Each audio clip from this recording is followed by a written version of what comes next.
Pak Misbahul Huda ini agak jauh perjalanannya kalau Jakarta ya. Itu panjang sedikit saja. Anda ke Amerika, ke Mekah itu panjang sedikit saja. Tapi ada perjalanan panjang yang biasanya tidak banyak orang berpikir untuk mengumpulkan bekal yang banyak. Yaitu perjalanan menuju Allah Subhanahu wa ta'ala. Hari ini kita berbicara bahwa kita ini setiap hari berjalan menuju Allah Subhanahu wa ta'ala. Dan kita tidak tahu ini sampai kapan ini. Saya masih bisa berceramah di sini berapa kali lagi juga nggak tahu. Anda juga begitu, masih bisa ke masjid ini. Sisanya berapa ini? Ya? Jangan dikira yang muda-muda ini masih panjang ya. Kadang-kadang yang tua panjang nggak selesai-selesai. Ada orang tua sakit nggak mati-mati, terus di rumahnya saja. Sampai dia sudah berharap ya, saya ini nunggu malaikatil maut kok nggak datang-datang katanya.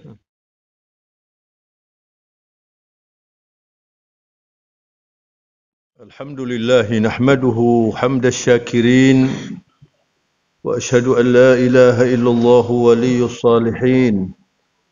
Allahumma salli wa sallim wa barik wa karrim ala nabiyyina wa mursyidina wa syafi'ina Muhammad ibn Abdullah wa ala alihi wa sahbihi wa sallam tasliman mazida.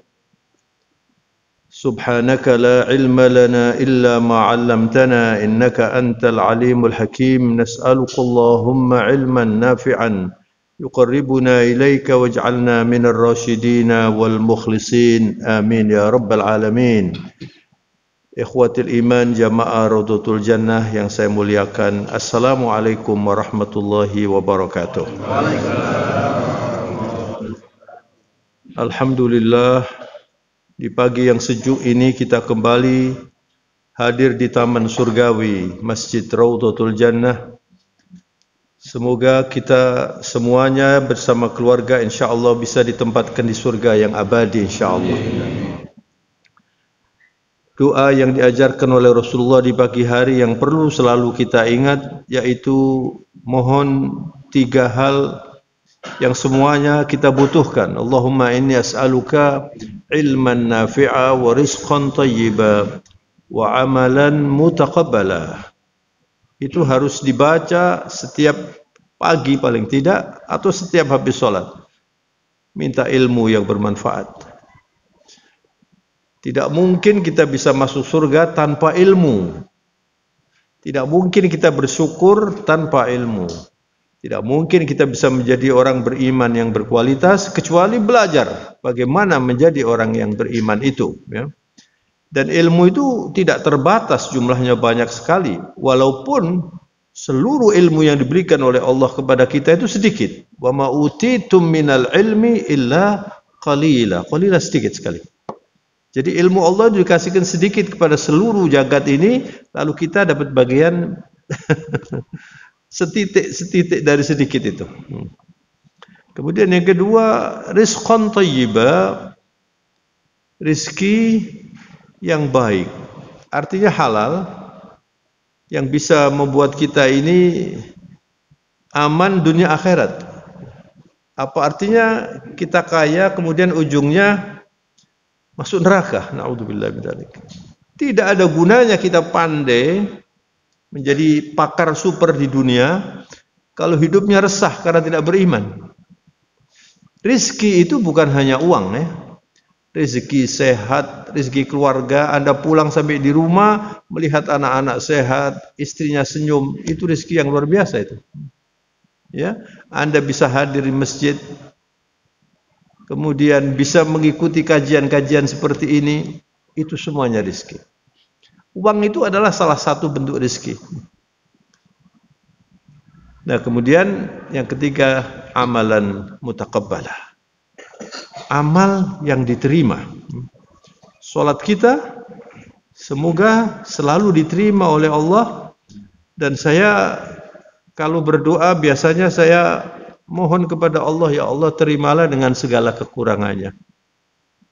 Jangan pernah Anda merasa bahwa ibadah Anda ini sudah sempurna, sudah baik, ya.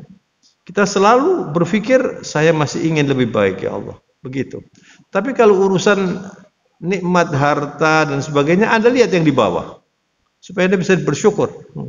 Tapi kalau Anda lihat yang di atas, capek nanti. Capek. Ingin cepat kaya, ingin cepat menjadi orang pangkat, akhirnya menjadi sambo nanti sampean. Na'udzubillahi min dzalik. Saudara-saudara, hidup ini sebetulnya perjalanan yang sebentar saja. Tapi setiap orang itu ingin hidupnya tidak sebentar. Sampai ada ungkapan penyair, saya ingin hidup 1000 tahun lagi. Yang bisa hidup 1000 tahun cuma satu saja, Nabi Nuh. Ya. Itu kalau Nabi Nuh itu misalnya ikut pilkada atau pilpres gitu, berapa periode itu? Ini mau minta 3 periode sudah bingung orang-orang seluruh Indonesia ini. Nabi Nuh itu 1000 tahun usianya. Ya Allah. Kita ini, usia kita ini, ya Nabi 63. Itu kalau Hijriyah itu. Kalau Masehi, barangkali 61 saja.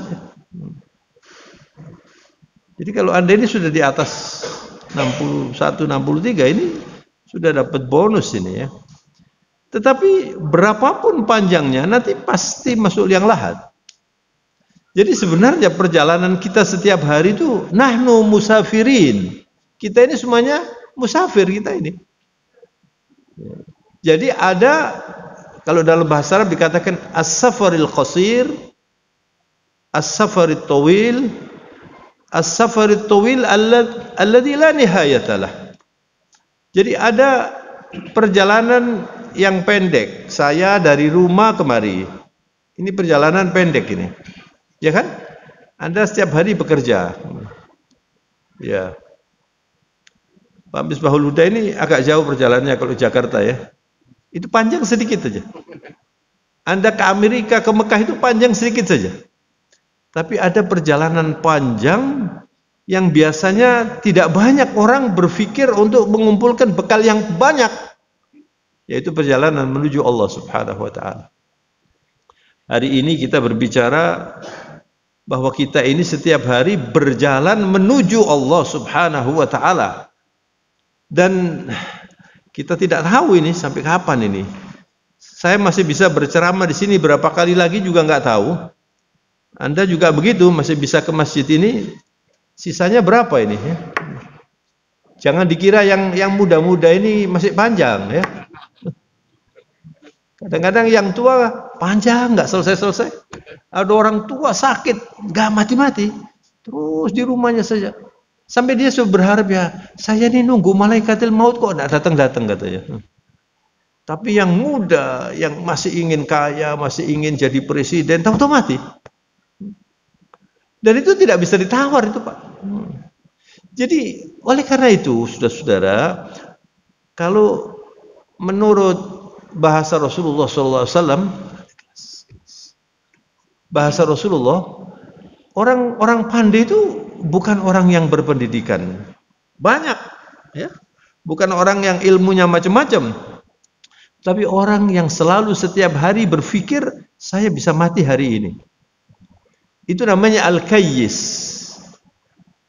Al-kayyis man dana nafsahu wa amila lima ba'dal maut. Orang yang cerdas, orang yang mengerti nasibnya itu adalah orang yang bisa menundukkan nafsunya, ya, tidak binal. Ya. Nafsu itu kalau tidak diislamkan, ya, saya menggunakan kata Islam saja. Nafsu kalau tidak diislamkan, Anda bisa menjadi bromocora, bisa menjadi preman, bisa menjadi orang jahat, itu nafsu. Innan nafsa la'ammaratun bisu. Islam ini diturunkan supaya nafsu yang ada pada diri kita itu bisa diarahkan. La yu'minu ahadukum hatta yakuna hawahu taba'an lima ji'tu bihi. Atau kama qala sallallahu alaihi wasallam, Rasulullah bersabda, seorang itu baru bisa dikatakan beriman betul kalau hawa nafsunya bisa diarahkan seperti yang diajarkan oleh Rasulullah sallallahu alaihi wasallam. Itu baru orang pandai. Rasulullah juga mengatakan al-kayyis alladhi yakthur aktsarun nasi dzikran lil maut wa ahsanuhum isti'dadan lima ba'dahu atau kama qala sallallahu alaihi wasallam. Jadi orang yang pandai menurut baginda Rasulullah itu orang yang sering ingat mati, gitu ya. Sering ingat mati. Saudara-saudara, 2-3 minggu yang lalu ya, kalau nggak salah 3 minggu atau 2 minggu yang lalu,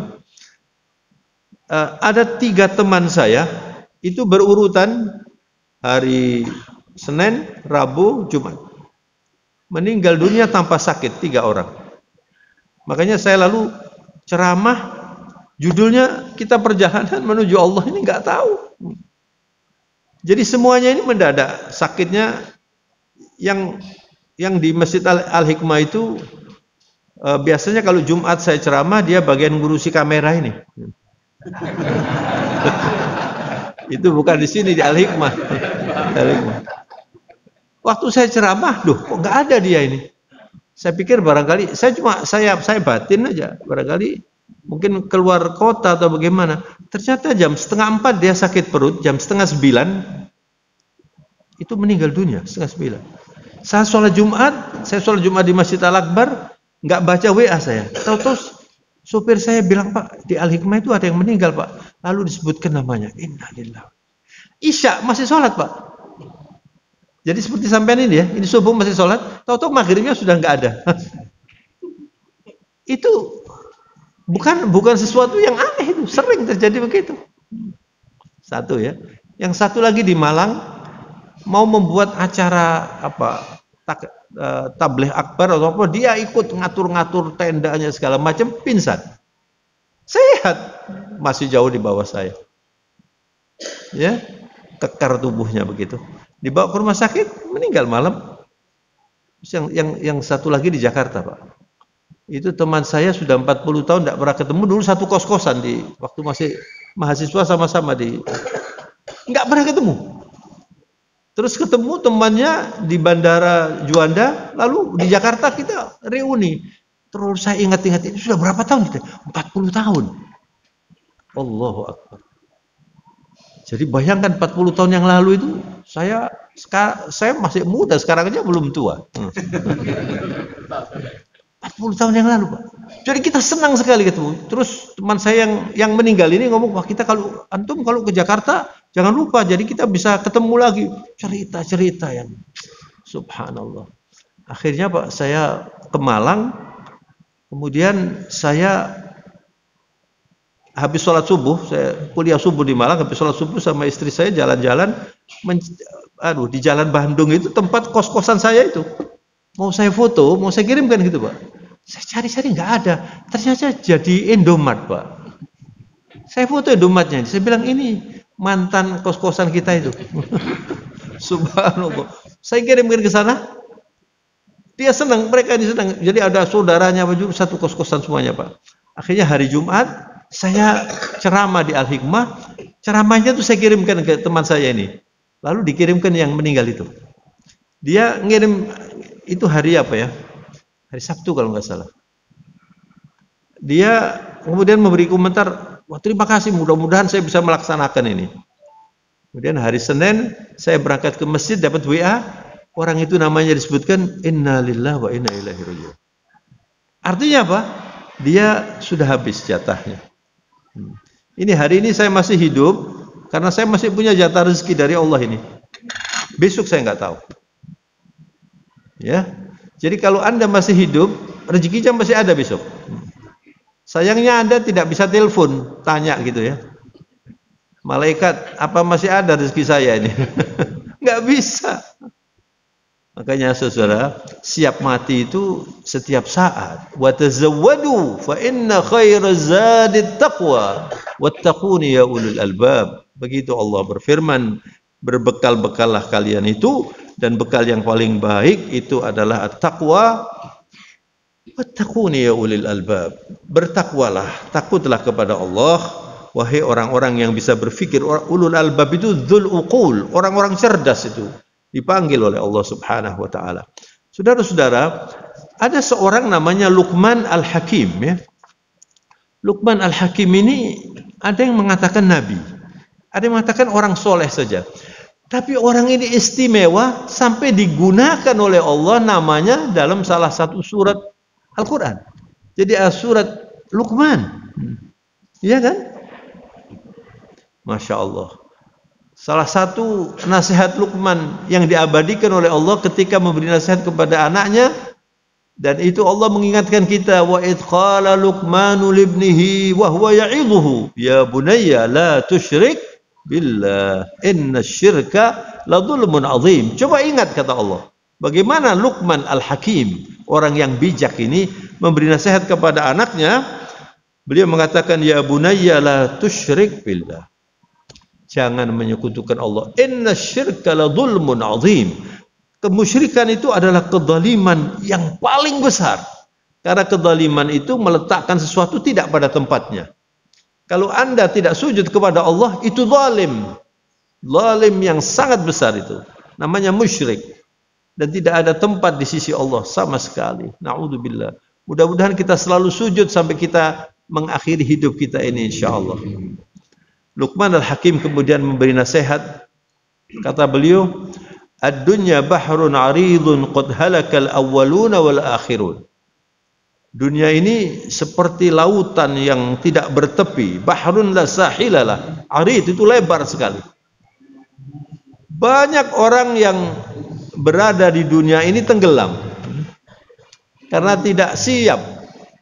Ya. Orang yang sudah lewat, yang sudah dulu-dulu juga banyak yang binasa di dunia ini, dan juga yang terakhir sampai akhir zaman itu pasti ada yang seperti itu. Bismillahirrahmanirrahim. Lalu fa in istata'ta faj'al safinataka taqwallah. Ini nasihatnya Luqman, bagus sekali. Kalau Anda bisa, Anda buat kapal yang Anda naiki itu namanya takwa. Jadi Anda harus mempersiapkan takwa sebagai kendaraan Anda di dunia ini, sehingga Anda walaupun ombaknya besar, itu kalau kapalnya besar itu bertahan ya. Tapi kalau Anda naik sampan kecil gitu, bisa tenggelam nanti. Itu perumpamaan yang bagus sekali. Jadi bagaimana kita membangun kapal namanya at-taqwa. Makanya setiap Jumat ini menjadi saksi nih, mimbar ini ya. Ini khotibnya selalu berpesan ittaqullah haqqa tuqatih wa la tamutunna illa wa antum muslimun. Kamu bertakwalah wahai segenap umat Islam. Diwajibkan semua khatib berpesan takwa. Karena takwa itu sangat penting, tidak boleh dilepaskan itu. Ittaqullah. Ya. Jadi Luqman memberi ilustrasi perumpamaan, kalau Anda ingin selamat di dunia ini, Anda bangun kapal yang besar, yang kokoh, namanya at-taqwa. Wa uddataka at-tawakkul 'ala Allah. Logistik Anda itu, persiapan Anda dalam perjalanan itu bertawakal kepada Allah Subhanahu wa taala. Kalau Anda keluar dari rumah itu berdoa, amantu billah wa'tasamtu 'ala Allah wa'tasamtu billah wa tawakkaltu 'ala Allah la haula wala quwwata illa billahil aliyyil azim. Yang banyak mengucapkan itu, la haula wala quwwata illa billahil aliyyil azim ya. Kalau Anda mengerjakan sesuatu sulit begitu ya, Anda minta tolong kepada Allah. Inni ubarri'u hauli wa quwwati ya Rabb. Itu artinya saya melepaskan diri dari kekuatan saya dan kemampuan saya. Lalu minta kepada Allah, la haula wala quwwata illa billahil aliyyil azim. Tidak ada daya dan upaya kecuali diberikan oleh Allah Subhanahu wa taala. Jadi saya ceramah ini, itu kalau saya mengandalkan saya nggak bisa apa-apa nanti. Jadi orang yang mengandalkan dirinya itu pasti nanti berantakan hidupnya. Mentang-mentang kaya, mentang-mentang pangkat, mentang-mentang santri, ya. Mentang-mentang apa lagi? Populer misalnya. Saya kan dikenalin di mana-mana. Kalau bertumpu pada diri sendiri pasti berantakan, ya. Makanya doa yang diajarkan oleh Rasulullah kepada putrinya setiap pagi, Fatimah Zahra radhiyallahu anha al-Batul. Rasulullah itu paling cinta kepada anaknya ini, Fatimah Zahra. Kemudian diajari doa. Allahumma rahmataka arju wa la takilni ila nafsi tarfata ain waslih li sya'ni kullah la ilaha illa anta. Ya Allah, rahmatmu selalu aku dambakan. Jangan engkau lepaskan diriku ini kepada diri saya walaupun sekejap saja. Ingin selalu bertumpu kepada Allah. Wala takilni ila nafsi tarfata ain waslih li sya'ni kullah. Ya Allah, urusan saya ini agar semuanya dibimbing menjadi baik. Itu orang yang ingin sukses seperti itu. Kalau Anda setiap pagi seperti itu, insya Allah aman hidup ini. Yang membuat orang bermasalah itu kan waktunya tidak banyak, detikan saja itu. Ngomong sedikit salah masuk penjara, somasi kan begitu. Atau kalau sudah tidak bisa mengendalikan hawa nafsu, lalu orang dibunuh. Sekarang ini orang dibunuh gampang-gampang saja sekarang ini. Sedangkan membunuh satu orang di dalam Al-Quran sama dengan membunuh semua orang.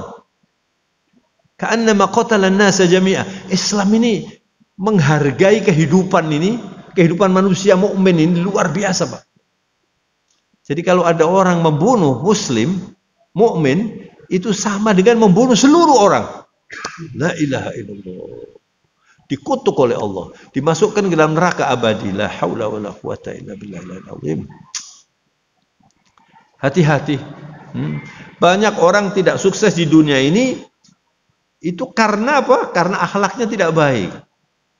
Tidak baik dengan lawan bisnisnya, tidak baik dengan tetangganya, atau tidak baik dengan keluarganya, bahkan tidak baik dengan saudara kandungnya karena berebut warisan dan sebagainya. Bahkan sampai bunuh-bunuhan. Itu orang yang tidak beriman sampai begitu, Pak. Makanya kita minta tolong kepada Allah setiap hari itu berdoa, wala takilni ila nafsi tarfata ain waslih li sya'ni kullah. Buatlah urusan saya ini baik semuanya ya Allah. Urusan ngurusi anak, ngurusi istri, ngurusi RW RT, ngurusi partai, ngurusi negara, ngurusi semuanya, ngurusi diri sendiri semuanya. Kemudian ujungnya la ilaha illa anta. Tiada Tuhan kecuali Engkau ya Allah. Al-Ahadus Samad alladzi lam yalid wa lam yulad wa lam yakul lahu kufuwan ahad. Itu Allah.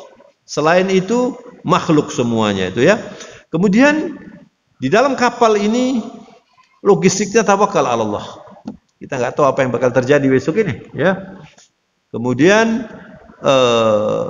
wazadaka al-amalis salih. Bekalnya ya. Kalau kita pergi itu kan bawa makanan, bawa obat-obatan, bawa apa pakaian segala macam, ini bekal kita ini ya. Nah, kalau Anda ingin masuk surga ya, bekal yang utama itu adalah amal soleh kita. Makanya yang banyak beramal soleh, Pak ya. Saya kan sering mengingatkan yang banyak berzikir itu amal soleh. Duduk di sini saya tadi duduk berdiri ya. Ini saya bisa dapat banyak amal soleh kalau saya duduk. Bismillahirrahmanirrahim. Duduk begini. Pegang Bismillahirrahmanirrahim. Alhamdulillah. Pakai baju misalnya. Pakai baju ya. Tadi pagi saya pakai baju ini. Bismillahirrahmanirrahim. Bismillahirrahmanirrahim. Apa repotnya itu? Jadi semuanya ini semuanya pahala ini, Pak. Saya dari rumah sampai sini tadi, saya berzikir banyak. Saya duduk di belakang. Jadi saya sambil berdoa berarti ini saya ini menceritakan ini bukan saya pamer amal, bukan. Allah tahu maksud saya ini apa. Karena tidak banyak orang berpikir begitu. Dalam pengajian sering saya tanya, sampai tadi pakai peci pakai bismillah apa enggak? Pelongoan wong sing jawab iki. Enggak biasa, Pak. Enggak biasa. Coba Anda biasakan. Berapa Anda dapat pahala itu? Banyak nanti dapat pahala. Oh, dosa kita ini banyak sekali, setiap nolai ini ada dosanya. Lalu tidak Anda bersihkan dengan itu, ya nanti nggak imbang nanti, ya kan? Nanti kan ditimbang ini. Wa amma man thaqulat mawazinuhu fahuwa fi 'ishatin radiyah. Wa amma man khaffat mawazinuhu fa ummuhu hawiyah. Wa ma adraka ma hiya narun hamiyah. La ilaha illallah. Kalau nanti timbangan amalnya itu banyak, insya Allah lulus kita ini. Tapi kalau sholatnya kadang-kadang saja, pengajian ya kalau ada waktu. Kalau ada waktu, saya pernah diundang sudah agak lama di salah satu perusahaan kapal atau apa begitu ya. Terus tidak pernah ada pengajian katanya di kantornya itu. Saya diundang, kemudian yang datang ke rumah saya itu manajer SDM-nya. Mengantarkan saya, dia kenalan gitu, terus saya ini kan Pak, saya ini bekerja di kapal ini, waduh Pak, pokoknya paling cepat pulang itu jam 10. Sudah, ginjal saya ini tinggal 1 Pak. Ya untung masih ada sisanya, saya bilang. Kalau tidak ada kan habis sampean ini. Artinya dia itu menceritakan bahwa tugasnya ini berat. Nah, jadi menurut saya kan sekali-sekali kan perlu pengajian, sekali-sekali. Saya tersinggung, tidak ngerti dia ini. Jadi pengajian ini sekali-sekali Pak. Banyak hidup ini untuk dunia ini saja. Kasihan orang ini. Yang lebih kasihan lagi, waktu saya sampai di sana, tempat ruangannya sudah disiapkan, tidak ada manusianya. Saya sama dia saja. Allahu Akbar. Terus diomongkan, saudara ini ustadznya sudah datang ketap-ketip dari dulu saja. Allahu Akbar. Artinya apa Pak? Saya punya kesimpulan, ini terjadi kira-kira 20 tahun yang lalu dan saya tidak lupa. Jadi ada peristiwa-peristiwa penting itu saya nggak lupa ya. Semua orang begitu. Jadi ada satu perusahaan itu sama sekali tidak mementingkan urusan agama ini. Sekali-sekali. Jadi waktu itu kemudian datang kira-kira 10-15 orang saja. Sekali-sekali Pak. Bayangkan Pak. Sedangkan dia nanti harus kembali masuk ke liang lahat. Ya Allah. Kalau sudah masuk ke liang lahat itu mesti yang sambutan itu mesti cari kalimat yang baik-baik gitu Pak ya. Kita kehilangan salah satu putra terbaik. Ngukure gitu kok putra terbaik itu. Orang yang paling baik itu orang yang paling bertakwa. Gimana? Gak boleh kita itu mendahului Allah. Itu namanya tidak santun kepada Allah. Rasulullah marah ketika ada orang meninggal dunia, lalu ya mungkin orangnya orang santri atau bagaimana ya. Kemudian ini kamu nanti akan baik, kamu nanti akan di surga. Lalu Rasulullah mengatakan, kamu dari mana? Saya Rasulullah nggak tahu saya. Nggak tahu kita. Dan itu Anda nanti kalau sudah masuk di neraka, kan sampai kan belum pengalaman. Ada yang pengalaman? Belum. Anda nanti sendiri. Kata Ibnu Qayyim al-Jauziyah, seorang ulama besar itu, beliau mengatakan, la taghtar bi kathratin nas. Kamu jangan merasa aman karena banyak teman, banyak anak buah, gitu loh Pak. Ya. Sambo itu kan banyak anak buahnya itu. Dijak sama-sama membunuh orang. La taghtar bi kathratin nas, fa innaka sawfa tamutu wahdak wa tub'atsu wahdak. Nanti kamu akan masuk kuburan sendiri. Walaupun anak buahnya 1 juta, masuk kuburan sendiri. Nanti dibangkitkan sendiri, menghadap Allah sendiri, ketemu dengan malaikat sendiri. Lalu Anda tidak punya bekal. La haula wala quwata illa billah. Ini saya ngotot ini supaya Anda ini sisa umur ini diisi dengan amal soleh yang banyak, Pak. Nah, kemudian Luqman mengatakan, kalau Anda sudah bisa membuat kapal namanya takwa, kemudian logistiknya bertawakal kepada Allah setelah berjuang, ya. Tawakal itu di dalam hati. Kalau tubuhnya harus berjuang. Kemudian bekal amal solehnya banyak. Kata beliau begini, fa inna jauta fa bi rahmatillah. Kalau Anda sudah mempersiapkan lalu Anda selamat, itu karena rahmat Allah. Ya, karena apa? Karena bukan karena saya banyak amalnya, bukan. Karena rahmat Allah. Ya, wa in halakta fa bidunubik. Kalau Anda dapat bencana dan binasa itu karena dosa. Makanya saudara, orang yang paling senang nanti di akhirat itu adalah orang yang ketika menerima buku laporannya, di situ banyak istighfarnya. Jadi saudara, saya ingatkan ya, yang banyak beristighfar. Ada cerita yang menarik saudara ya. Seorang ulama dari 4 madhab ini namanya Ahmad ibn Hanbal. Kemudian dia menciptakan madhab Hambali. Gurunya namanya Asy-Syafi'i. Ini madhabnya, madhab Syafi'i. Kemudian ada Maliki, kemudian ada Hanafi. Ya. Nah, ini Imam Ahmad ibn Hanbal ini semuanya ini super cerdas. Super cerdas. Imam Ahmad ibn Hanbal ini punya julukan di kalangan ahlul ilm, Imam Ahli Sunnah wal Jamaah. Imamnya Ahli Sunnah wal Jamaah. Dia sangat menghargai gurunya ini Imam Syafi'i. Nah, dia cerita kepada anaknya. Anaknya kagum dengan orang tuanya ini. Sebab orang tuanya ini dikagumi banyak orang ya. Ada yang sampai dikatakan yusalli subuh bi wudu'il isya. Itu kalau sholat subuh itu wudunya isya masih ada. Artinya apa kalau batal? Wudhu lagi terus begitu. Sholat subuh bi wudu'il isya. Menikmati sholat malam itu luar biasa.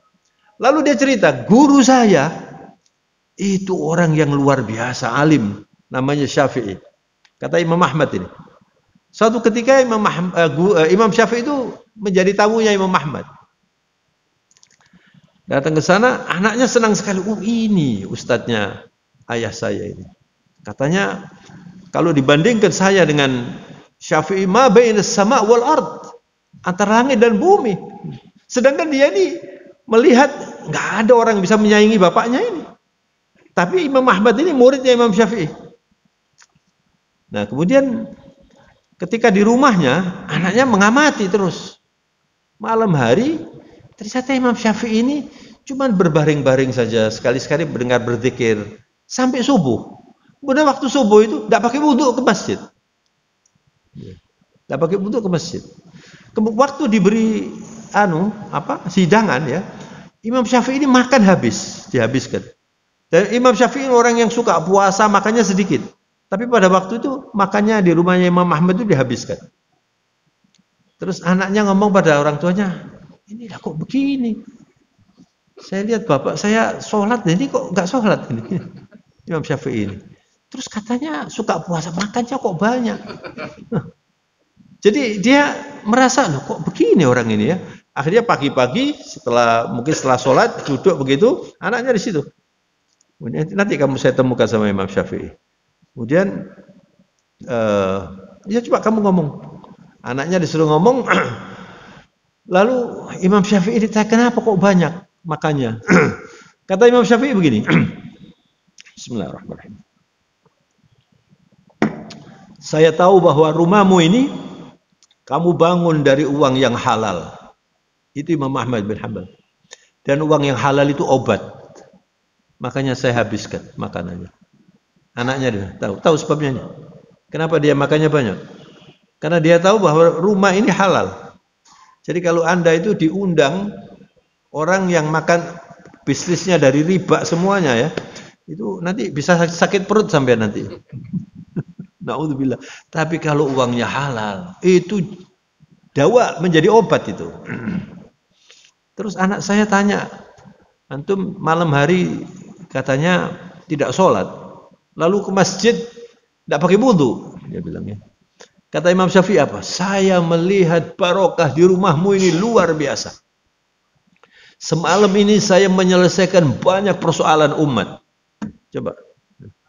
Ayahmu sholat itu untuk dia sendiri, tapi dia ngurusi umat. Sampai pagi dan sampai adzan saya masih belum batal, saya langsung ke masjid. Itu Imam Syafi'i. Nah kemudian ketika sholat saudara, Imam Ahmad ini minta kepada Imam Syafi'i supaya menjadi imam. Nah kalau menjadi imam, Imam Syafi'i itu pakai kunut. Di sini kan tidak pakai kunut kan? Jadi bukan Imam Syafi'i. Imam Hambali. Kemudian Imam Syafi'i sholat di situ. Si Imam Ahmad siap mau pakai kunut ini. Ternyata Imam Syafi'i udah pakai kunut. Kenapa tidak pakai kunut? Saya menghormati madhab Anda. Ini loh Islam ini seperti ini, Pak. Makanya yang membuat umat Islam ini ya segini doa yang diurus yaitu dari dulu yaitu. Nanti sholat subuhnya pakai bismillah keras apa tidak pakai bismillah keras gitu. Nanti kalau bismillahnya oh ini berarti duduk golongan gini gitu. Tapi kalau ke Mekah ikut semua. Sudes, tahu Sudes sampai? Kenal sama Sudes? Saya kenal dia kenal. Jadi imam di Masjid Istiqlal pakai bismillah dia. Setiap hari sholatnya di sana bismillahnya bukan nggak pakai sirron. Ini dipersoalkan tiap hari. Ya ini yang membuat umat Islam ketinggalan itu. Nanti celana cingkrang ya, pakai jenggot dan pakai jenggot. Dari dulu kan itu. Dunia sudah maju, kita masih itu saja. YouTube ini juga begitu. La ilaha illallah. Nah, ini saudara, cerita ini kemudian berkembang. Imam Ahmad bin Hanbal itu suatu ketika, kalau nggak salah di Irak ya, terus dia pergi ke Basrah. Zaman dulu nggak ada foto, apalagi handphone. Ya.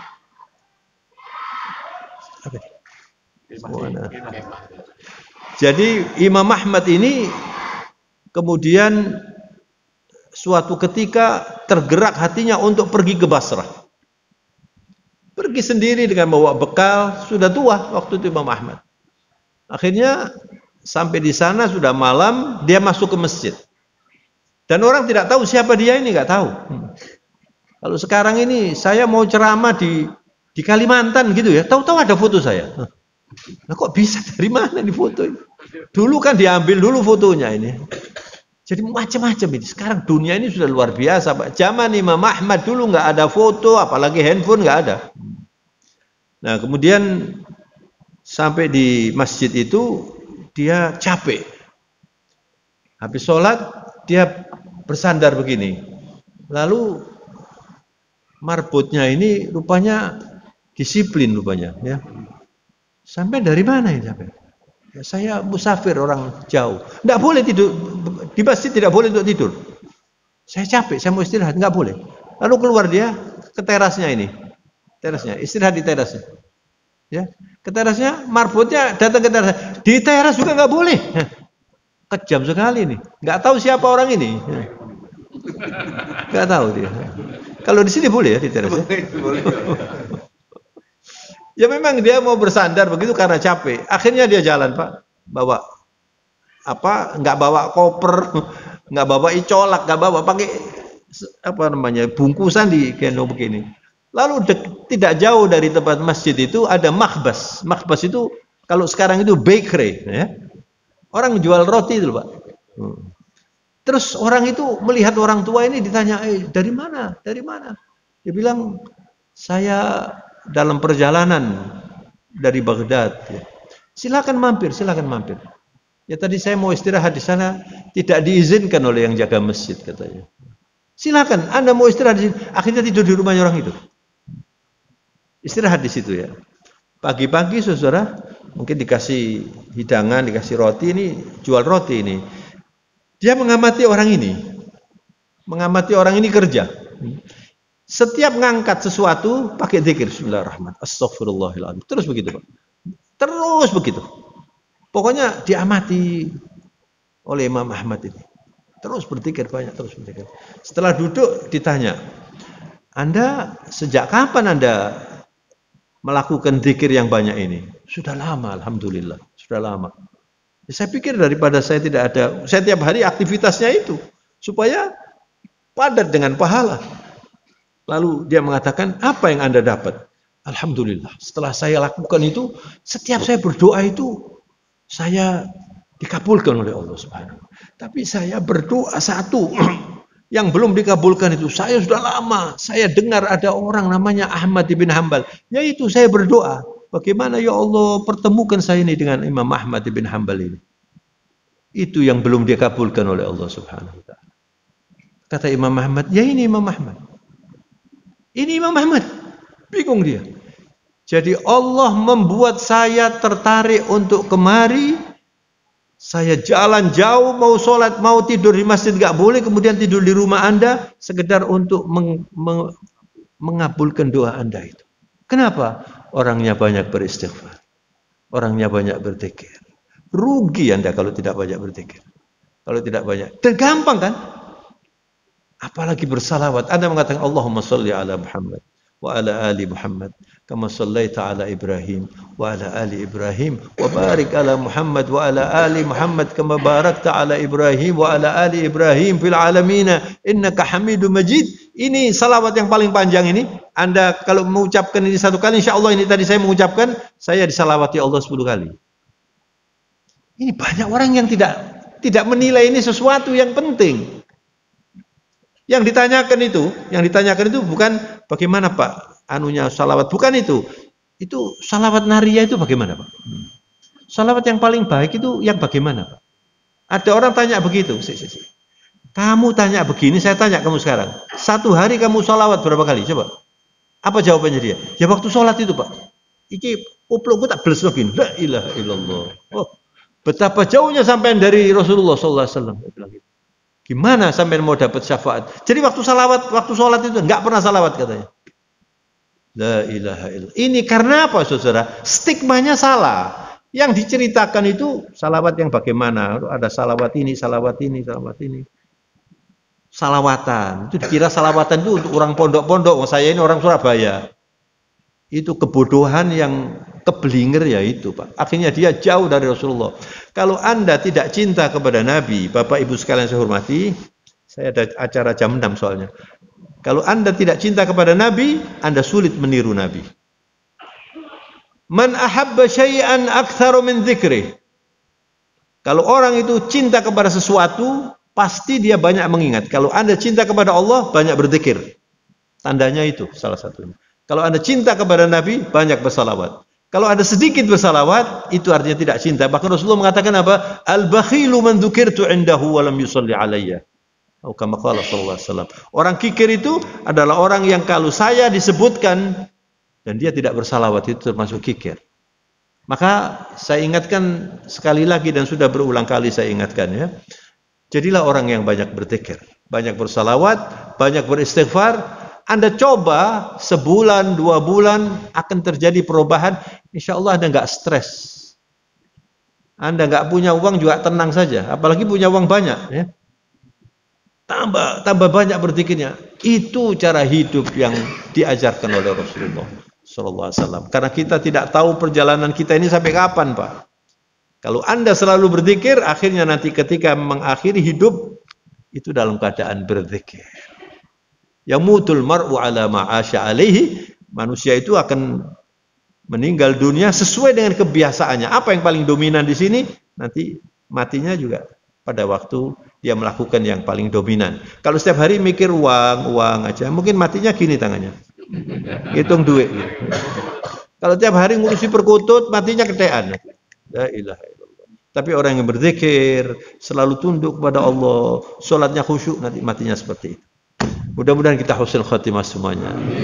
Saya mohon maaf atas segala kekurangan dan kekhilafan. Subhanakallahumma wa bihamdika nasyhadu an la ilaha illa anta nastaghfiruka wa natubu ilaika. Allahumma lakal hamdu hamdan tayyiban katsiran mubaraka. Allahumma shalli wa sallim wa barik ala nabiyyina Muhammad wa ala alihi wa sahbihi wa sallam tasliman mazida. Allahumma ighfir lil muslimin wal muslimat wal mu'minin wal mu'minat al ahya'i minhum wal amwat innaka sami'ud du'a. Allahumma ighfir lana wa liwalidina warhamhuma kama rabbayana shighara. Rabbana atina fid dunya hasanah wa fil akhirati hasanah wa qina adzaban nar wa adkhilna al jannah ma'al abrar ya aziz ya ghaffar ya rabbal alamin. Allahumma taqabbal minna innaka antas sami'ul alim wa tub alaina innaka antat tawwabur rahim. Wa sallallahu ala nabiyyina Muhammad wa ala alihi wa sahbihi wasallam. Walhamdulillahi rabbil alamin. Wal afu minkum. Wassalamu alaikum warahmatullahi wabarakatuh.